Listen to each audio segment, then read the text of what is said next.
Okay, we're in section 14, and this is going to be rates of change. Some that you're familiar with, for example, velocity. And what's that going to be? The change in distance with respect to time. We'll go through examples and also just the general rate, which is, delta y, delta x, which we've been doing for some time now. All right. So we'll go through the lecture. It'll be pretty quick, and then we'll start doing examples. And I think the examples will also be sort of represent what we've done in the past. In the past, we might have done it more difficult way by looking at limits and things like that. Now we're using rules of derivatives to get these questions answered very quickly. So let me switch to the whiteboard.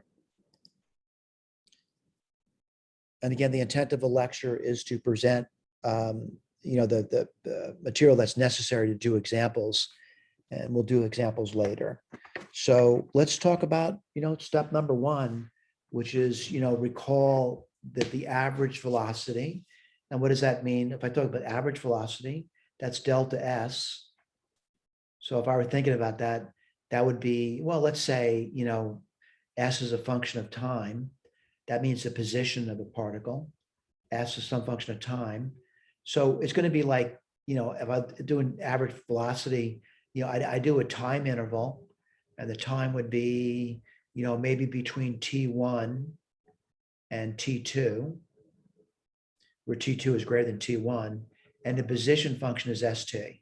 So it's going to be T2, S of T2 minus, that's a 2 by the way, S of T1 over T2 minus T1. And we certainly have done this before. All right, we've done average velocity. We've been doing that for some time. Then what do? We talk about instantaneous velocity. And instantaneous velocity is when you let the delta t shrink towards 0. All right. What is this going to be? The slope of the tangent line? And we've done this for some time as well. So let's write this over here. We'll talk about it in stages. So when the delta t is going towards 0, what are we saying? We're saying that this t is approaching this thing over here. It's shrinking down. Now I'm going to put it down so what we're doing, I'm going to remind you, we have a function. I'll put it over here now. Let me go back to black. Function like this. And we're interested in, instantaneous velocity at the point here. And let's write down what the point is over here. This is the function st. The point here is going to be a, s of a. And then you can pick a t over here. This would be t, s of t. And I'll write down, the secant line over here. What's that going to be? Delta s, delta t. And what's that going to be? It's going to be s of t minus s of a. This should all look very familiar to you, by the way. T minus a. And then what are we going to do? We're going to take this point and move it towards this one to get the slope of the tangent line, which is known as the instantaneous velocity. So let me write that down for you. So I'm going to now look at a limit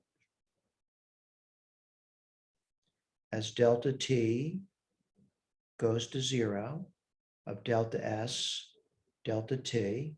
This should be very recognizable to you. Now, what does this mean? It means if I'm going to do that, it means that, let's see if I did that right. Yeah, the t is going to go towards the a now. Limit t goes towards a. st minus sa, t minus a. And we've seen it before. What is it going to be? The derivative of t, of the function s evaluated at a. All right. And we've done that before. Let's go back over here. And I want to point out, yep, I wrote that down here. And then up here. Let me do the other one, which I prefer actually. And I'll put this over here. Function. I'm going to put down, this is, the function st. I'll put the point over here, a, s of a. And then what we did, we took another point, some arbitrary point, a plus h, where h is not 0. And this would be s of a plus h. We still did the secant line. What's secant line going to be? S of a plus h minus s of a over a plus h minus a. Well, that turns out to be pretty nice. MC can. And this should be relatively very familiar to you. What's the bottom? Just h. Then we do limit as h goes to 0. And put on what we're doing in the picture. If h goes towards 0, we're taking this point here and moving it towards this one over here. And that's going to give us the slope of the tangent line at that point, which we know to be the instantaneous velocity. So let's over here, limit as h goes to 0, MC can. It's going to be the limit, h goes to 0 of this difference quotient.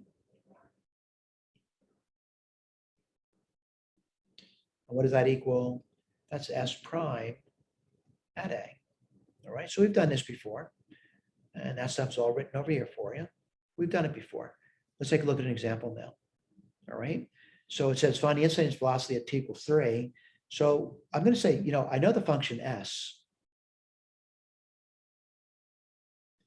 And that's going to be t squared minus 5t plus 3. I got to write down S prime. No, I'm not going to do it by definition. I'm going to do it by rule. That's 2t minus 5. I'm also going to write down S prime of t is actually the derivative of the function S with respect to time. And what's this function called? Well, ds dt is the velocity function vt. So what's the velocity function? 2t minus 5. What was their question though? What's the velocity at 3 seconds? So S prime of 3 is equal to V of 3. That's the velocity at 3 seconds, which is going to be 2 times 3, which is 6, minus 5, which is 1. Now, did they give this thing units? And they did. It's in meters per second. So it's 1 meter per second. All right, let's look at the work. If I notice the work over there, derivatives, evaluating the derivative, and answering the question. All right, general rates in general. We're using this over here. We're basically saying that y is a function of t now, of x, I'm sorry. All right, this is just general statement. Basically the same thing we got above, not much difference over there. So, what are we basically doing? It's really, I'm looking at it, it's really just f prime evaluated at a. That's all this stuff is over here. F prime evaluated at a. Just like the other one was S prime evaluated at A. Let's look at an example. And it says, find the instantaneous change of a cube root of x with respect to x. And this is where Leibniz notation really comes into play. So I'm going to write the function down for you. F of x. They said the cube root function. Let me write this over here. Let me write down the derivative. To do that, we're new at this. So I'll write this as x to the 1/3. What's that going to be? I'm using rules. I want to point out what f prime of x means to me, though. It means the derivative of the function f with respect to x. F of x is normally just written as y. So really it's dy dx. Now, what do they want to know? They want to know the instantaneous rate of change of the cube root of x respect to x when x equals 8. I like to start this notation. It's dy dx at x equals 8.